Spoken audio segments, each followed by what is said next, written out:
ओम शांति। मुरली कानों में गूंजती है। मैं प्रश्न पूछूंगा मुरली से अव्यक्त, आप उत्तर देंगे तो 3 मिनट में रिपीट हो जाएगी। दृढ़ संकल्प करो बाप समान बनने का।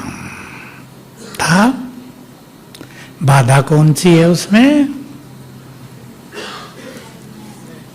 बोलो, ठीक बोल रहे। मैंपन कौन सी बाधा है?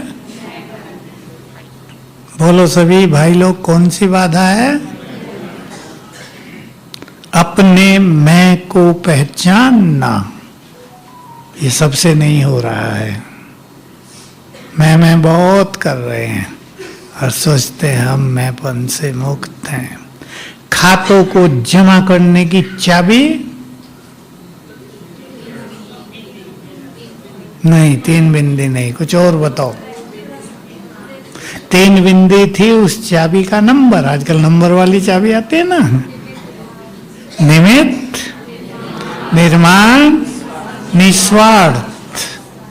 निस्वार्थ आज था, निस्वार्थ। निमित्त, निर्माण, निर्माण माना निरहंकारी, और निस्वार्थ वो भी मैंपन से जुड़ा हुआ है। अब इस चाबी का नंबर है, पीछे वाले बोलो, 3 बिंदी। क्या है ये 3 बिंदी? उस पे हम चर्चा करेंगे। नहीं, वो तो आप जानते हैं, 3 बहुत बार सुन लिया। लेकिन कोई कोई सोचते हैं मैं आत्मा बिंदी, बाबा बिंदी, ड्रामा बिंदी हो गया, जमा खाते जमा। ऐसा नहीं, कुछ और है। और वो लोग खाते 3 तरह से जमा होते हैं। पहला, अपने पुरुषार्थ से, जो हम रोज ज्ञान योग का पुरुषार्थ करते हैं, उससे सब खाते जमा होते जाते हैं। दूसरा, बस संतुष्ट रहना और संतुष्ट करना। उससे क्या मिलेंगे? दुआएं। देखो दुआओं पे कितनी मुरलियां चलती हैं। दुआओं का बड़ा महत्व है संसार में, मनुष्य के जीवन में। तीसरा, सेवा के फील्ड में हम हैं, उसमें निस्वार्थ सेवा। किसी के भी संबंध में है, परिवारों में आप हैं, मन वचन कर्म में निस्वार्थ होना, ये भी बड़ी बात है। सेवा तो सब करते हैं, लेकिन सेवाओं में जहां टकराव है, समझ लो वहां, बोलो, वहां स्वार्थ है, वहां मैंपन है। इसलिए सेवाओं में टकराव है। मैं कि हम चर्चा करेंगे गृहस्थियों के लिए भी और सेवाओं के लिए भी। बाप समान हमें बनना है। और बताओ किसको क्या अच्छा लगा था? 2 दिन हो गए इसलिए भूल तो गया होगा आपको, हैं? ज्वालामुखी योग, उससे ही ये मैंपन जाएगा। उससे तो बहुत कुछ होगा। ज्वालामुखी योग माना सीधा सा परम धाम में। योग तो हम यहाँ भी करते हैं, स्वमान का अभ्यास भी करते हैं, 5 स्वरूपों का अभ्यास भी करते हैं, लेकिन ज्वाला रूपी योग माना जब आत्मा परमधाम में बाबा के साथ है, उसके पास है, वो योग। जब आत्मा एक संकल्प में बाबा के पास बैठ जाए, 1 2 3, इससे ज्यादा संकल्प नहीं। इसको मनोवैज्ञानिकों ने भी मन की अल्फा स्टेज कहा है। अधिक से अधिक 3 संकल्प 1 मिनट में। तो ऐसी स्थिति न केवल मैंपन को बदलेगी, लेकिन संस्कारों को भी नष्ट करेगी। और सबसे बड़ी चीज क्या होगी? क्या नष्ट होगा? आप सब रोज सुनते हैं विकर्म विनाश होंगे। और जो योग हम करते हैं उनसे भी होता है, पर उनसे होगा धीमी गति से, और इससे होगा जैसे किचरे में आग ही लगा दी हो, फटाफट जलेगा। लेकिन ये विकर्मों का खाता हर एक के ऊपर थोड़ा है या बहुत? बोलो, थोड़ा है या बहुत? ये अति में है। और सबसे बड़ा विकर्म, बहुत लोग कहते हैं भाई हम तो कोई पाप करते नहीं, बहुतों के मुख से आप सुनते होंगे दुनिया में भी, लेकिन सबसे बड़ा पाप बोलो, आप सब जानते हैं, नथिंग न्यू। अरे रोज सुना है मुरली में, हैं? क्या? सबसे बड़ा पाप काम महाशत्रु, ये सबसे बड़ा पाप। क्रोध से भी आत्मा की एनर्जी नष्ट होती है। लोभ से तो क्या होता है? बोलो, लोभ के पीछे भी संसार भाग रहा है आजकल। मनी इज एवरीथिंग, धन ही सब कुछ है। आप गृहस्थ में रहने वाले अच्छी तरह देखते होंगे। माँ बुजुर्ग हो गई, मेरे पास बहुत आए, आज भी आए। माँ बुजुर्ग हो गई, 2 लड़के हैं, अब कहती है भाई बराबर बराबर बांट लो, मुझे तो कुछ चाहिए नहीं तुम्हारा। नहीं, मुझे ज्यादा चाहिए। सबसे बड़ी संपदा जीवन नहीं, संबंध नहीं, प्यार नहीं, धन। दुनिया में, दुनिया की बात करें, हमारे लिए तो खुशी है, शांति है, वो तो दुनिया के लिए भी है, लेकिन दुनिया वाले इस चीज से अभी दूर हैं। उन्हें तब याद आता है जब जीवन में समस्याएं उनको घेरने लगती हैं। मैं अनुभव सुनाया एक कोरोना में, अहमदाबाद के 4 भाई, अभी करोड़पति, 100 करोड़ की संपदा थी, सब में लड़ाई हो रही थी, मुझे इतना चाहिए, मुझे इतना चाहिए, मैंने कमाया है, मैं बड़ा हूं, तुम छोटे हो, ये वो। 2 को कोरोना हो गया और लगा के अब तो मर जाएंगे। कोई क्लास मिल गई उन्हें बहुत अच्छी, उसका सुन के 4 ने 25-25 बांट लिए। और जब बंटे तो मन शांत हुआ ना, तो सब कुछ ठीक हो गया, उनकी तबीयत भी ठीक हो गई, वो कोरोना से छूट के घर बाहर आ गए। नहीं तो उसी टेंशन में उनका कोरोना बढ़ता जा रहा था ना। टेंशन बीमारियों को बढ़ाती है, चिंताएं बीमारियों को बढ़ाती हैं।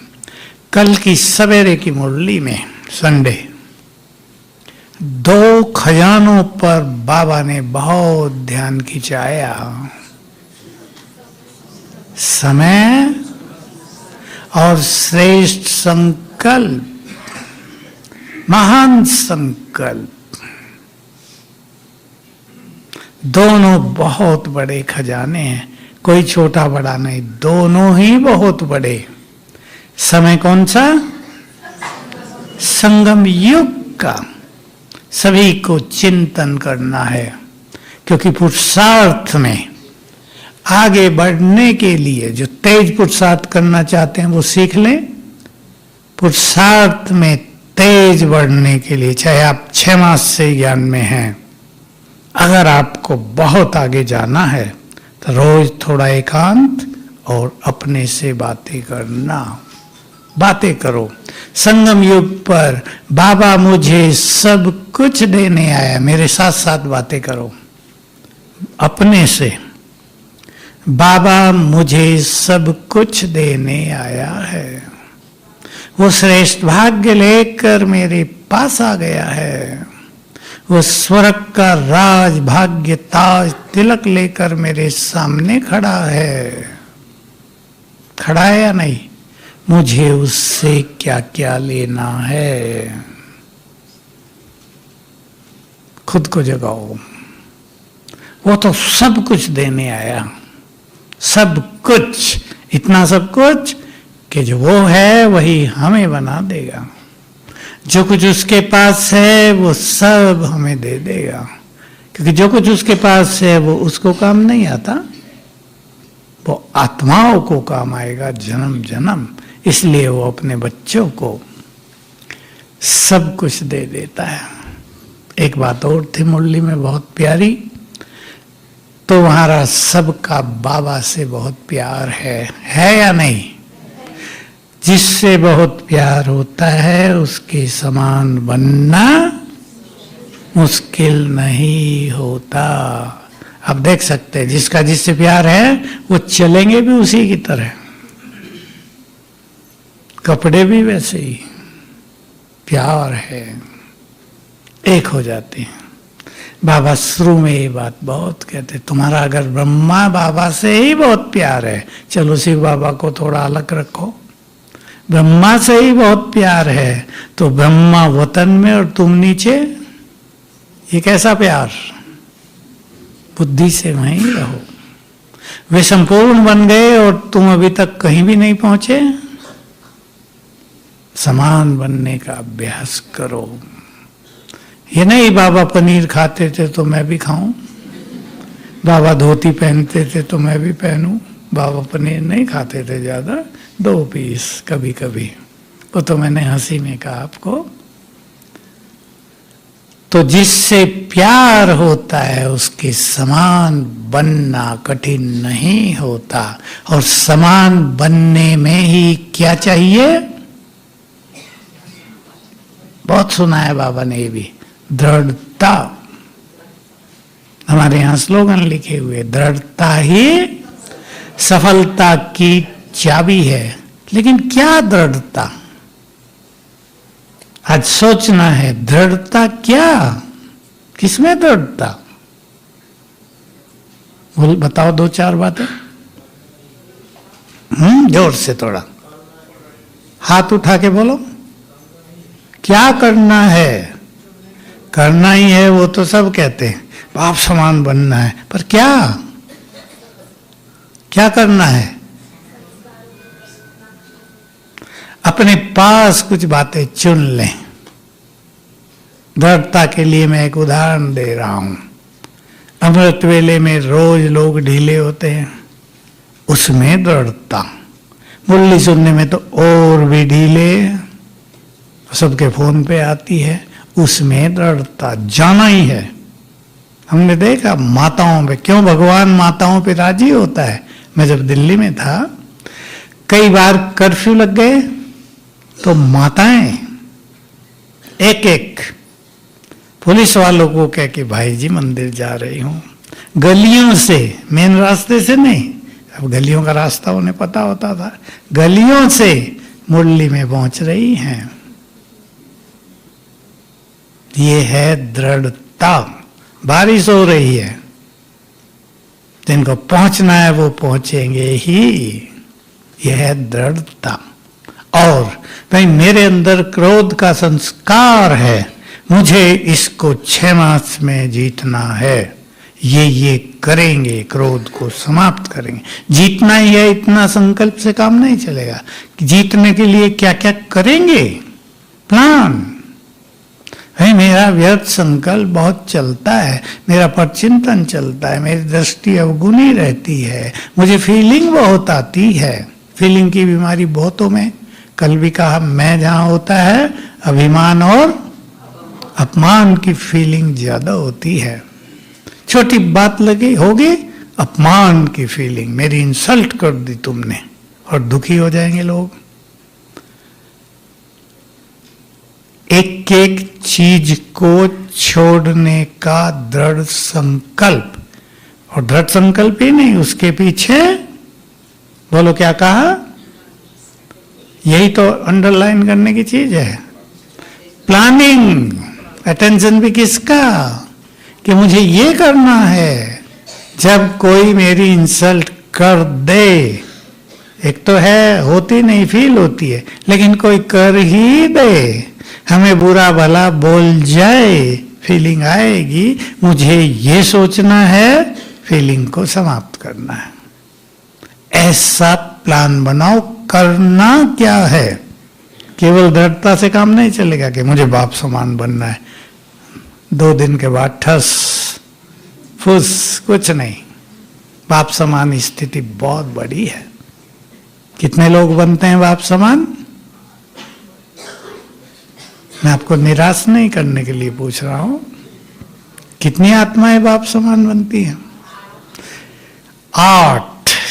वो हो जाएंगे जैसे धरती के साकार भगवान। उसके बाद 100, वो भी कहीं तक बाप समान। उसके बाद नहीं, मैं 16,000 की बात नहीं करता, 1008। उनकी स्थिति बहुत अच्छी होगी। वो भी मैंपन को काफी जीत लेंगे। वो भी पवित्रता में बहुत अच्छे हो जाएंगे। वो भी हर सब्जेक्ट में आगे निकल जाएंगे। देखो, बाबा की एक गहरी बात सुना दूं, लास्ट दिनों में ही मैंने सुनी थी। वो शिव बाबा की डिग्री है 100, ब्रह्मा की डिग्री 99, समझते हैं ना डिग्री, समानता की डिग्री। मामा की डिग्री 98, फिर बाकी 6 रत्नों की 97, 6, 5, 4, 3, 2, और जो बाकी रत्न हैं उसके बाद उनकी ऐसे ही नंबरवार 80 तक सब आ जाते हैं, अधिक से अधिक 75। जो विजय रत्न है उनकी डिग्री सभी की 75 और उससे ऊपर होगी। तो बाप समान बनने की बात तो बाद में करें। मैं बाबा की बात काट नहीं रहा, सबको करनी है, लेकिन बाप समान बनने में जो छोटी छोटी बाधाएं हैं, भाई सुस्ती आ रही है, परिवार में बहुत समस्याएं हैं, कुछ कर नहीं पा रहे हैं, बीमारियां लग गई हैं, कुछ हो नहीं रहा, फलानी आत्मा तो मेरे पीछे ही पड़ी हुई है, टॉर्चर कर रही है, मैं कुछ नहीं कर सकती। इनसे बाहर आएंगे। पहले बहुत लोग आते हैं, फलानी आत्मा मुझे बहुत टॉर्चर कर रही है। टॉर्चर समझते हैं ना, परेशान कर रही, सता रही है, सीधी भाषा है, सता रही है। जो अच्छे लोग आते हैं ना ऐसा कहने, उनसे मैं पूछता हूं कि तुम टॉर्चर हो रहे हो, इस पर कभी सोचा? जैसे बाबा ने कहा वही बात है, बिल्कुल दूसरे शब्द है, न दुख दो, देना नहीं है। इस पे तो बहुत ब्राह्मणों का ध्यान है, बहुतों का। मैं समझता हूँ 90% ब्राह्मण ध्यान रखते हैं, भाई बोल से कुछ खराब करके, टोंटिंग करके किसी को दुख नहीं देना। लेकिन दुख न लो, इसमें बचे हुए 10% ही हैं बस। दुख न लो, कोई कुछ भी कह दे, सूक्ष्म दुख भी हमें स्पर्श न कर पाए। बहुत पहले ये बाबा की मुरली सुनी, बहुत पहले 72, 3 या 4 में होगी। अगर तुम्हें मास्टर दुख हरता बनना है तो सूक्ष्म दुख भी तुम्हें स्पर्श न कर पाए। याद रहती है मुझे ये बात, क्योंकि दुख न लेना, किसी परिस्थिति में दुखी न होना, ये बहुत बड़ी बहादुरी की बात है। ये छोटी बात नहीं है। बीमार हो गए, पीड़ा हो रही है, आपको कोई पूछने वाला नहीं, आपको कह दिया हमारी जिम्मेदारी थोड़ा ही तुम्हें संभालते रहना, हमारे पास इतना पैसा थोड़ा ही है तुम्हारी बीमारियों पे खर्च करेंगे, कहाँ से हम लाएं, हम तुम्हारी सेवा करेंगे क्या? सेवा छोड़ दें अपनी। ये सब ऐसे लोग हैं दुनिया में, हमारी दुनिया में भी हैं। क्या करेंगे? बोलो, बहुत सुंदर बात आपको पकड़नी है। क्या करेंगे? ये नहीं माँ को फोन करें, मम्मी यहां तो कोई पूछता नहीं, घर ले चलो, बाबा को बुला लो। अरे कोई पूछे ना पूछे, पूछने वाला कौन है? सुप्रीम सर्जन, पैसा भी वो खर्च करेगा। ये ना जो है ना निराकार के पास पैसे नहीं होते, बहुत होते हैं। बाबा ने कह दिया है, किसी को भी निमित्त बनाकर बाबा आपको मदद करा देगा। इसलिए बीमारियों में जो बड़ी परीक्षाएं होती हैं, हमें दुखी नहीं होना है। बोलो, पसंद है?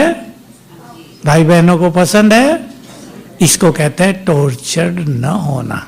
अब एक तो आप बीमार, कोई बीमार, दूसरा बड़ा कोई व्यक्ति आपको बुरा बुरा बोलता, सदा बीमारी पड़ी रहती है। कैसा लगता है ये सब? मीठा कड़वा।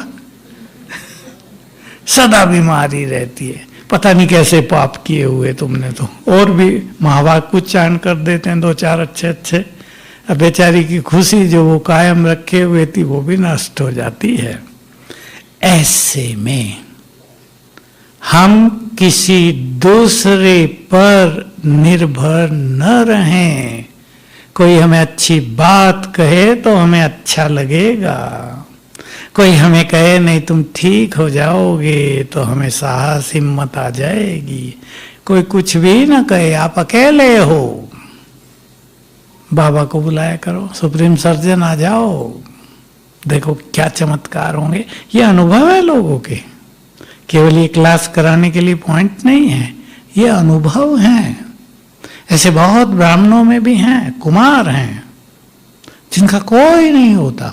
माँ बाप ने कह दिया शादी नहीं करनी, निकलो यहाँ से, पैसा भी नहीं मिलेगा, सब कुछ छोड़ के निकल गए। ऐसे कुमारों की कमी नहीं है। कईयों ने तो अपना अच्छा कमा लिया, लेकिन कई बेचारे साधारण रहे, तकलीफें हुई। मेरे पास एक बहुत अच्छा उदाहरण है अभी अभी का, एक कुमार का, इंदौर के। तकलीफ हुई, अब उसको जानता हूं मैं, मेरे पास बहुत आता है, बेचारे का भाग्य उसको साथ नहीं देता है इस जीवन में। कष्ट होते रहे बिना मतलब के, न जाने क्या बन जाता वो, पर उसको भाग्य ने कुछ बनने नहीं दिया। सबने मदद कर दी उसको, 50,000 खर्च हुए। और मुझे कहा भाई मेरे पास तो है नहीं। मैंने कहा चिंता ना करो, सब हो जाएगा। कईयों ने मदद कर दी, सब खेल पूरा हो गया। भाग्य ऐसा साथ नहीं दे रहा था, बेचारा कहीं से कहीं जा रहा था, अटैची में 9 जोड़ी कपड़े थे, अटैची सहित किसने उठा लिया। 9 ही थे बस उसके पास। मैंने कहा सारे लेके चलने जरूरी होते हैं क्या? 6 भी बहुत होते हैं, हम तो 5-6 ही ले जाते हैं कहीं भी। कहा मुझे नींद आ गई भाई, उज्जैन में क्या करूं। अभी तीर्थ स्थान है, चोरों का स्थान भी तो होता है ना, चोर अपना काम करते हैं जहां तहां। तो उसको सब ने 1-1, 2-2 जोड़ी दे दिया, फिर 10 हो गए उसके पास। तो बाबा को अगर अपना साथी बनाएंगे तो ये जो दुविधा देने वाले संकल्प हैं, इनसे परे रहेंगे। समस्याओं का संसार में कोई अंत नहीं है, दिनों दिन बढ़ती जा रही हैं। बोलो क्या कहेंगे ग्रस्त वाले भाई बहने, बढ़ रही या नहीं? थोड़ी आवाज दो, नहीं तो मैं समझूंगा नहीं बढ़ रही। बढ़ रही है। मेरे पास तो कांटेक्ट होते हैं ना रोज लोगों के, भाई जी ये हो गया। आज ही एक का था, मेरी लड़की MBBS फाइनल ईयर में है, टॉप करती है अपने कॉलेज को, और एग्जाम नजदीक हैं। अब उसका हाल ये हो गया है कि उसको नींद नहीं आती है, कोई सपनों में उसको दिखता है, उसका ब्रेन डल हो रहा है, रोती रहती है बैठ के अकेली। मैं क्या करूं? ये भी कुछ डॉक्टर है बहन, 2 ही हैं बस। देखो कितनी बड़ी समस्या है। सुनने में छोटी लगती है पर छोटी नहीं है। जिसका आखिरी एग्जाम हो 1-2 मास में ही होने वाला हो, और उससे कुछ तैयारी न हो रही हो, रोती हो, तो कुछ और है ना ये चीजें पीछे। आजकल ये इफेक्ट भी बहुत चल रहे, और हिमाचल में सबसे ज्यादा भटकती आत्माओं की इफेक्ट। इसलिए इन समस्याओं में बस पार वही करेगा, कौन? जो समय को सफल करके अपनी स्थिति को पावरफुल बनाएगा, जो अच्छे स्वमान में स्थित होंगे वो इसे पार करेंगे। बाकियों को तो इस समस्याएं नष्ट करती जा रही हैं। ऐसे ऐसे समाचार आते हैं, माताएं आती हैं, नीचे थे शांतिवन में, सुन के दिल दहल जाए, लेकिन हम अपना दिल नहीं दहलाते। वो उनका अपना कर्मों का हिसाब किताब है। मनुष्य ने पाप भी बहुत कर लिए है ना, केवल काम विकार ही पाप नहीं, और भी पाप को बहुत कर लिए। कोई दूसरों को सताता है, कोई दूसरों का धन हड़पता है, डिवोर्स देते हैं, इससे उससे जुड़ जाते हैं, अकेले कर देते हैं एक दूसरे को। न जाने पाप क्या क्या हो रहा है, जो 50 साल पहले नहीं था, जो 40 साल पहले नहीं था, 30 साल में ही पाप का गंदा नाला सारे संसार में बहने लगा है। धरती भारी हो रही है। बाबा ने उस दिन कहा धरती सब कुछ हप कर जाएगी। शास्त्रों में भी है ना, धरती विष्णु के पास पहुंचती है भगवान, और पाप सहन नहीं होता। बाबा ने भी कहा ना, मेरे पास पहुंचती है प्रकृति माया भी, धरती पहुंचती है, अब और पाप सहन नहीं होता, जल्दी खत्म करो। तो ये खेल अब बहुत तेजी से चलना है। इसलिए एक बात जो मैं अपने को भी बहुत तैयार की है और सबको तैयार करनी है, देखो सब कुछ जाएगा, जाएगा या नहीं? मेरा ये क्यों चला गया, बाबा के लिए मैंने इतना किया, बाबा ने मेरा क्यों नहीं बचाया। अब जो कुछ इस संसार में होगा, ध्यान से सुन लें और संभालें इसको, उसे स्वीकार करना ही है। अंडरलाइन कर लें अपने पास, कहीं लिख लें, ड्रामा एक्यूरेट चल रहा है और चलेगा। वही होगा जो बार बार हुआ है। अब देखो दिल्ली में कांड हुआ, बहुत भारी कांड होने वाले थे। उग्रवादी, मुस्लिम उग्रवादी जो अति पापी हैं, मैं सोचा करता हूँ इनके धर्म में शायद पाप और पुण्य की चर्चा ही नहीं है, दूसरों को मारना ही पुण्य समझते हैं। मैंने किससे पूछा, भाई क्यों ऐसा है तुम्हारे धर्म में कि मदरसों में पढ़ाया जाता है, कुरान में नहीं है, मदरसों में पढ़ाया जाता है कि जो हिंदू मुस्लिम नहीं है उनको मारना सबसे बड़ा पुण्य है। तो वो तो करेंगे ना पाप। तो जिनके मदरसे ऐसा सिखा रहे हैं, पहला विनाश बोलो, शुरू नहीं उनका ही होगा। जो दूसरों को नष्ट करना चाहते हैं वो पहले नष्ट होंगे, ये कर्मों का सिद्धांत है। इसलिए जो कुछ होगा उसे साक्षी होकर देखने की अच्छी प्रैक्टिस करनी है। वो नहीं होगा जो हम चाहेंगे। समा दो अपने चित्त में, ये कहना नहीं है कि बाबा ने हमें क्यों नहीं बचाया। एक बहुत अच्छा परिवार, बहुत अच्छा, जो शांतिवन में बाबा के टर्न में हर बार आता था, दूर से कार में बैठ के पूरा परिवार। जब एक बार आया, आपको पता भुज में भूकंप हो गया था, 2001 था शायद। जब वो घर पहुंचा, 1-2 दिन बाद ही आया, मुरली सुन के घर पहुंचे दोनों, तो भूकंप हुआ था, पता नहीं 52 सेकंड चला था। उसके घर की टंकी भी फट गई और पानी गिर गया।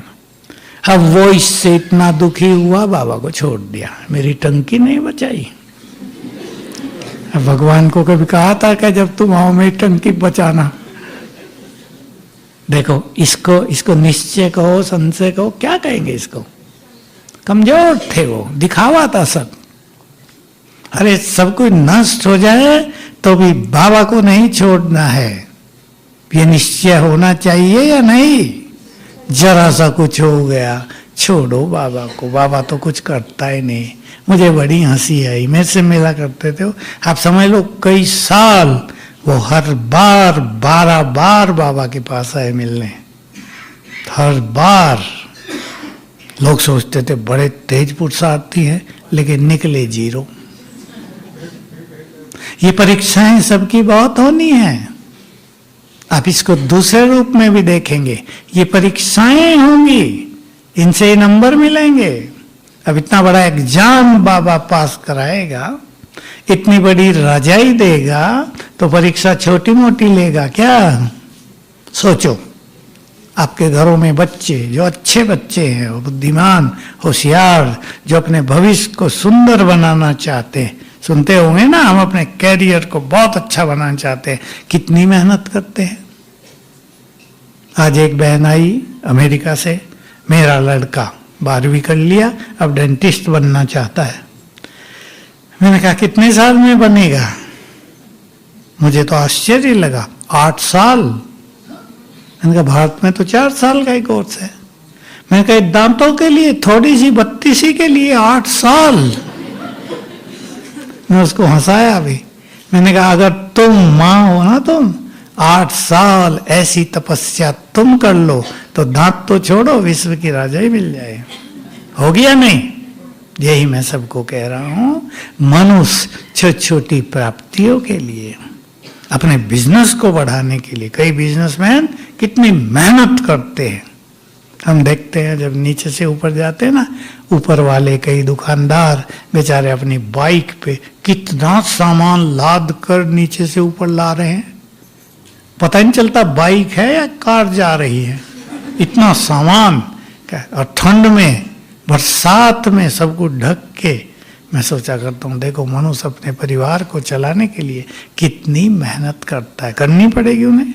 और हम जिनको भगवान रोज कहता है राजाई ले सकते हो, वो ठंडे बस्ते में पड़े हैं। सोचो, चिंतन करो, यही चिंतन करना है।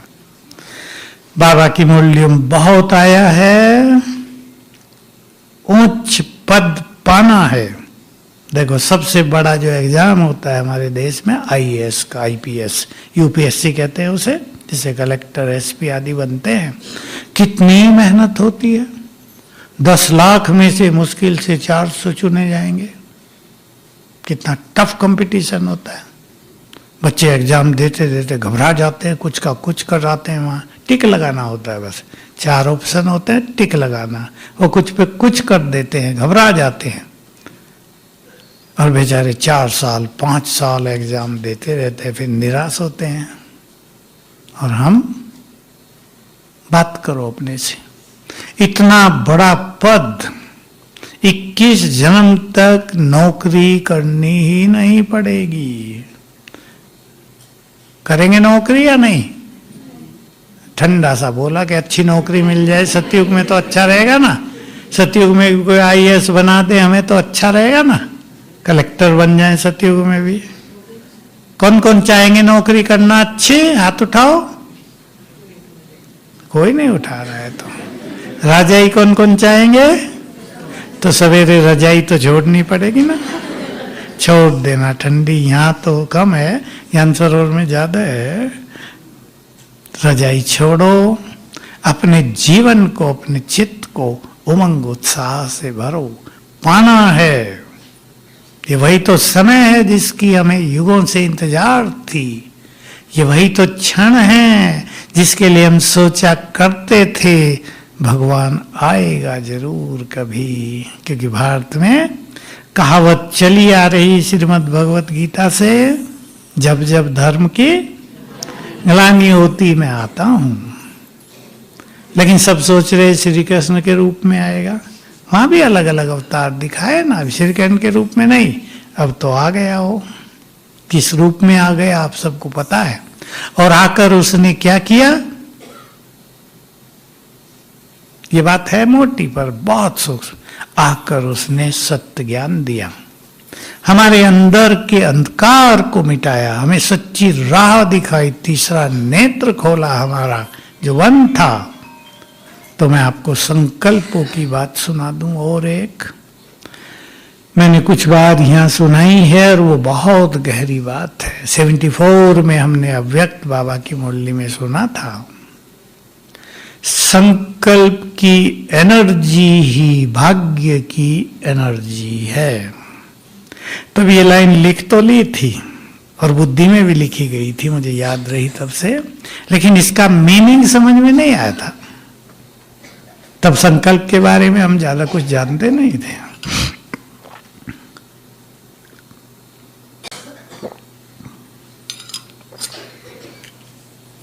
योग करना है, मुरली सुननी है, यही सब होता था तब। धीरे धीरे संकल्प शक्ति का प्रयोग पता चला, उसके प्रयोग हुए, तब पता चला कि हर संकल्प से एनर्जी पैदा होती है। जितने महान संकल्प उतनी ही मन बुद्धि आत्मा में एनर्जी भरेगी, उसी से तो भाग्य बनेगा। अब जो 3 बिंदी की बात है उसको सार में सुन लें। 3 बिंदी लगाने का अर्थ है, मैंने आपको कहा ना, ये नहीं सोचना मैं आत्मा बिंदी, बाबा बिंदी, ड्रामा बिंदी हो गया। मैं आत्मा ज्योति स्वरूप हूं, चमकती ज्योति, अर्थात बिंदु स्वरूप स्थिति में कुछ देर के लिए स्थित हो जाएं। मन शांत होगा, संकल्पों की स्पीड धीमी हो जाएगी। ये होगा आत्मा को शक्तिशाली बनाने का तरीका। हम आत्मिक स्वरूप में रहेंगे, देह से डिटैच होते जाएंगे। ये होगा अंत में सहज शरीर छोड़ने का तरीका, उसकी साधना। स्वेच्छा से शरीर छोड़ देंगे, तड़प तड़प के नहीं। स्वयं को अशरीरी बनाना, यही अनुभव होगा। बीमारियों का इफेक्ट आत्मा पर नहीं होगा। शरीर को कष्ट, आत्मा मुक्त। अशरीरी होने से एकाग्रता बढ़ेगी, व्यर्थ समाप्त, इसलिए इससे भाग्य बनता है। दूसरा, बाबा ज्योतिर्बिंदु, महाज्योति, सर्वशक्तिवान, कहने में वो बिंदु परंतु विशाल सागर की तरह, सिंधु, हर चीज का सागर। उस पे बुद्धि लगाएंगे और याद रखेंगे वो मेरे साथ है। मन शांत होगा। बस एक ही बात ले लें इस सार में, जितना जिसका मन शांत और सुंदर संकल्पों में, उतना ही उसका भाग्य श्रेष्ठ। जो संकल्पों में बहते जा रहे हैं, जो व्यर्थ में जीवन व्यतीत कर रहे हैं, जो संसार की तृष्णाओं के पीछे भागे जा रहे हैं, वो भाग्य से भी दूर भाग रहे हैं। अच्छी तरह जान लो। तीसरा, ड्रामा, उसका बिंदी का अर्थ है ड्रामा के ज्ञान को यूज करते हुए। बहुत सारी बातें हैं ड्रामा की। हम चित्त को शांत करें, बहुत बड़ी चीज है। ड्रामा का ज्ञान हमें हर जगह मदद करेगा। देह छूट गया किसी का, निश्चित रूप से लोगों को कष्ट होता है। किसी का कमाने वाला ही चला जाता है, किसी का वो यंग बच्चा जिस पे अनेक आशाएं थी, पैसा खर्च किया था, अच्छा पढ़ाया था, अचानक चला गया। कईयों का हुआ है, बच्चे ने एमडी कर लिया, बहुत अच्छा, बस अब अच्छी जॉब मिल रही है और हार्ट अटैक हुआ और गया। तो कष्ट तो होता है, कहने से काम नहीं चलेगा कि कष्ट न हो, लेकिन अपने कष्टों को जल्दी से जल्दी मैनेज कर लेना, उसे बाहर आ जाना। भाई अब जो हो गया उसको तो वापस नहीं लाया जा सकता, अब उसे स्वीकार करना और जो आत्मा गई है उसको अच्छा योगदान देना है, ताकि, क्योंकि वो भी कष्ट में है। उसकी कितनी, जो एमडी करके बड़ा डॉक्टर बनता, उसकी कितनी कामनाएं होंगी मन में, उन कामनाओं को लेकर वो आत्मा गई है, उसे भी कष्ट है। अतृप्त कहते हैं इसको, अतृप्त आत्मा। तो उन्हें हम अच्छे वाइब्रेशंस देंगे, उनका चित्त भी शांत होगा और उनकी अगली यात्रा अच्छी हो जाएगी। हम रोते ही रहेंगे, परेशान रहेंगे, बाबा ने मेरे साथ क्या कर दिया, छोड़ो ऐसे बाबा को। तो हमारी नेगेटिव एनर्जी जाने वाली आत्मा को भी कष्ट पहुंचाएगी। ये याद रखना सबको। ड्रामा का ज्ञान विशेष रूप से, जो कल भी बाबा ने कहा, परसों, सबको ध्यान देना है। जो पास हो गया जो बीत गया उसे बिंदी लगा दो। ये भी बड़ी चीज है। दो चीजों पे ध्यान देंगे।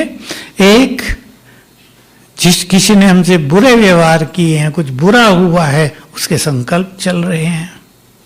दूसरी चीज ऐसी होती है कि मनुष्य को उसके संकल्प नहीं चलते, पर बहुत बुरा हुआ था, उसका बुरा इफेक्ट दिमाग में छाया हुआ है, वो पता नहीं चलता। जैसे दिमाग पे छाया हुआ है, वो आत्मा को खुश नहीं रहने देता, वो योग युक्त नहीं होने देता। उसको हटाना है स्वमान से, अच्छे चिंतन से, ईश्वरीय नशे से। जितना ईश्वरीय नशा होगा, वो जो पिछला है ऐसा जो कष्ट दे रहा आत्मा को, दोनों चीजें बताई ना मैंने, कुछ पूर्व जन्मों का है जो अंतर मन में समाया हुआ है, जिसका हमें पता भी नहीं अब, वो आत्मा को खुश नहीं रहने देता, वो आत्मा को सफल नहीं होने देता। उसको योग बल से, स्वमान के बल से हटाते चलना है। तो ये तीन बिंदी हमें महान बनाएंगी। ओम शांति।